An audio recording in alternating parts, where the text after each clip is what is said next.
In this quick video, I'm going to show you how to interact with Microsoft Office, something that we haven't been able to do prior, but we can do now. And we can even handle a 64-bit call from a 16-bit operating system. We have a customer that's already doing that right now.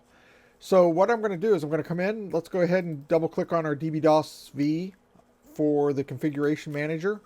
It's going to come up and say it didn't find a configuration I just installed. So let's go ahead and create a new configuration.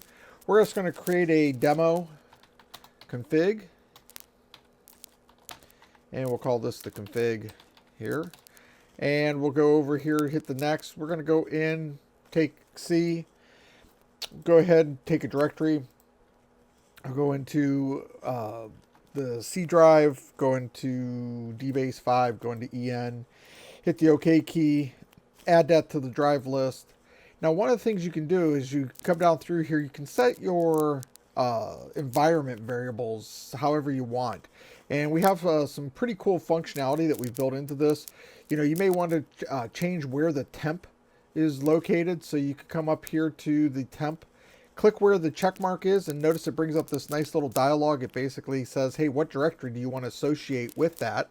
And you could do something like that. You could also say, hey, I'm looking to do my system drive or my home path or, you know, my Microsoft Office. And it'll tell you where Microsoft Office is located on your machine.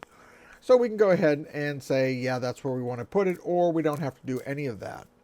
I just come into here, turn this off. We'll just turn it off for right now.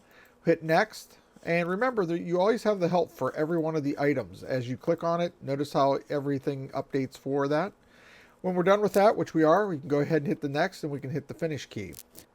We're going to go ahead and kick off that configuration with the run button. And then I've already copied something into my clipboard object from Windows. And so I can just do a Control V, and I want to do a /T instead of the other one. And when I have that like I want it, what I'm going to do here is I'm running a command. I'm going to hide it from you. I'm going to call a new command processor, and I'm going to start WinWord. That's what we're going to do from a 16-bit Microsoft DOS emulation. So I'm going to hit enter. And here in a second, you can see Microsoft Word is now coming up and interacting with us here in a second. It brought up a brand new directory. So let's go into here and do something fun. Let's go up to the top, and let's say we're going to copy the text of the screen onto the clipboard, which we just did right there. We're going to come into that Word document, the empty one, and I'm going to hit the Control V, and you'll notice there's all the stuff that was in the configuration on the screen now in a Windows environment. If I want to, I could come into here. Let's highlight this little process. Go ahead and close it. We're not going to save it.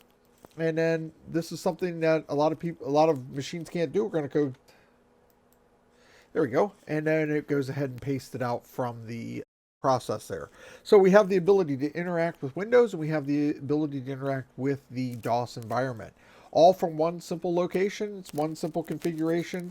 Hopefully this has been cool. Talk to you when I do. Bye.